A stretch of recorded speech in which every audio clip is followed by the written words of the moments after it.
make it more difficult for those already disenfranchised because of virtual learning. I would worry that it would further marginalize some families that were not willing to get their flu vaccine.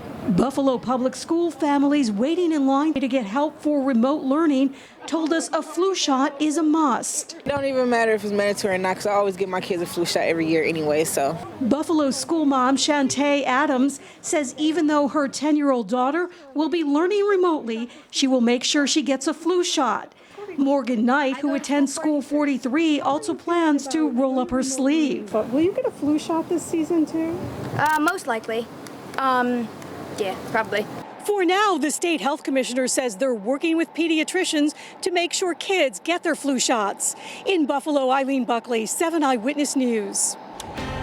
Now, did you get a surprise COVID-19 emergency alert on your mobile phone today? It looked like this. The message came from the town of Tonawanda. It was about COVID-19 safety precautions, and it was sent to people all over western New York. 7 Eyewitness News reporter Jeff Slauson shows us tonight this was a boo-boo. And I thought, well, this was very insensitive and inappropriate. It was a 9 a.m. COVID-19 alert that some saw as unnecessary. That could cause, someone to go into anxiety or a panic, like, how is this happening? Why is it happening? The alert came across on Android and iPhone with a message telling people to continue following COVID-19 protocols. Originating from the town of Tonawanda, the alert spread all over western New York. So this was a mistake? It was a mistake, yes. According to Town of Tonawanda Supervisor Joseph Eminger, the alert was never supposed to be sent out, especially on 9/11 at 9/11, a day when many are already feeling on edge. It was sent out on the wrong day at the wrong time. Eminger says he and other officials had no idea the alert was happening, as the process is under the control of one individual. There were breakdowns from the emergency service coordinator standpoint on various fronts.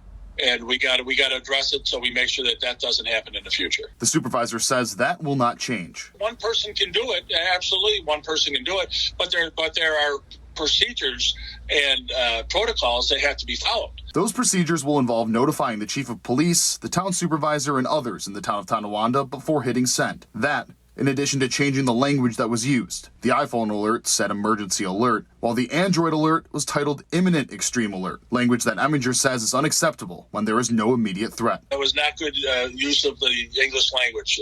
That was uncalled for. That language usage is something that Ara Bagdasarian, founder of emergency notification company OmniAlert, says shows a misuse of the system. Must be actionable. It must be something that is averting pending harm. Bagdasarian says that the system they use to send out this alert is not one you can opt out of. So accidental alerts like this should never happen. The capability to communicate with hundreds of thousands of people is a very powerful tool. In addition to the fact that the alert never was supposed to be sent, it also led to the Town of Tonawanda website crashing. That's because there was a link on the alert itself that many people did click. According to Supervisor Eminger, he said it's encouraging that many people did click on the website, but shows that they need to strengthen the website itself to make sure that it won't crash again if another alert is sent. In the Town of Tonawanda, Jeff Slauson, 7 Eyewitness News. And tonight, police in North Tonawanda are investigating a stabbing involving 2 college basketball players. They say that UB's Malik Zachary stabbed a player from Canisius in the leg during a pickup basketball game. It happened Wednesday at St. Matthew Lutheran Church on Eggert Drive. Zachary, now charged with assault, he's been suspended indefinitely from the school's basketball team and could face suspension from the university. The victim involved is expected to be okay. All new at 6 tonight, there is a growing garbage problem in one Buffalo neighborhood, and the neighbors there say that something has to be done now. Tonight, 7 Eyewitness News reporter Madison Carter shows us what the city is going to do. The conditions that it's at now, it's just deplorable. As a matter of fact, I'm thinking of moving out. Patrick Guidas lives at the end of this street off Hurdle Avenue. He says things have gone beyond a little bit of trash trouble. You name it, there's out there. TVs, tires, household trash, mattresses, couches, construction material. Up and down the street, you'll see lawns littered and spilling garbage into the streets. Guida says the trash now has its own tenants, Which vary in numbers between squirrels, skunks, rats especially, and cockroaches. He thinks his neighbors are getting too much of a head start on bulk trash pickup day, and they've been putting stuff out since mid-July. My main concern is I've observed several children playing in the yards with rats in the background. A representative from the city says these properties have been fined a few times, but bulk trash pickup will be this upcoming week, the week of the 13th, and hopefully all of this should be cleared out by then. In Buffalo, Madison Carter, 7 Eyewitness News.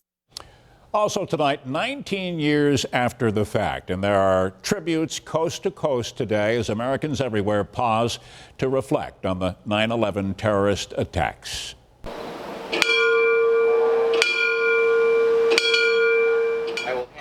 The City of Tonawanda Fire Department had a remembrance ceremony this morning honoring the lives who were lost in that tragic day in 2001. First responders from both the City of Tonawanda and North Tonawanda gathered at the fire headquarters on William Street for this event.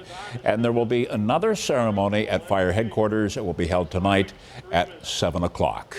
In Buffalo, a flag flies over the Skagway Expressway, a remembrance ceremony taking place from 8:30 till 10:15 this morning, coinciding with the tragic events that happened on September 11th so long ago. This remembrance ceremony each year is meant to honor all of the victims and the first responders. Still ahead tonight here on 7 Eyewitness News at 6. The illegal gift cards sold all over Western New York, and how you can try and get your money back if you have one. Also, the final preparations for the big game on Sunday. What will be the difference? What's the big difference going to be for the Bills this weekend? We'll take a look.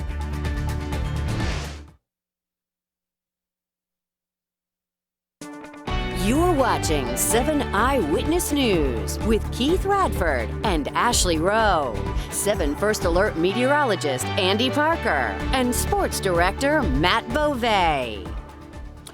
If you bought a gift certificate recently, you could be owed some money. That's because there was one company out there called Simply Certificates that was found to be selling illegal gift cards. Tonight's 7 Eyewitness News reporter Ed Riley is helping your family make ends meet by showing you how to get your refund if you need one. What we're trying to do is people who bought gift cards and were told that they expired prematurely or too soon, is to get those people their money back. Earlier this year, New York State Attorney General Letitia James filed a lawsuit against a Pennsylvania company doing business as Simply Certificates. The company was selling dining and entertainment gift cards at local malls with illegal one-year expiration dates. New York law requires a 5-year period before a gift card can expire. Under a consent order issued in state Supreme Court, Simply Certificates was fined $10,000 and was now either refund or exchange certificates that were bought between December 25th, 2016 and August 4th, 2020. We've had complaints up until January of this year about expired gift certificates. Customers who have certificates with the illegal expiration dates should go to the company's website and download a special form. It needs to be filled out and returned with the certificate in question.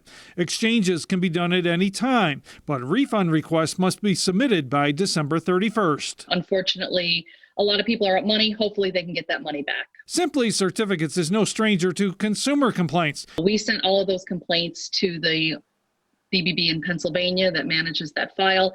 The company has an F rating because they never responded to any of those complaints. When it comes to gift cards, the BBB is urging people to research before you buy. A lot of retailers are closing or filing for Chapter 11.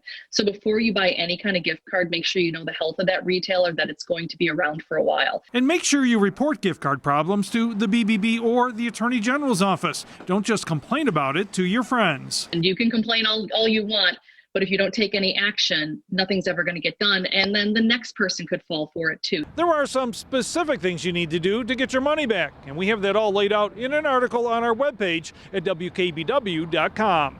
In Hamburg, Ed Riley, 7 Eyewitness News.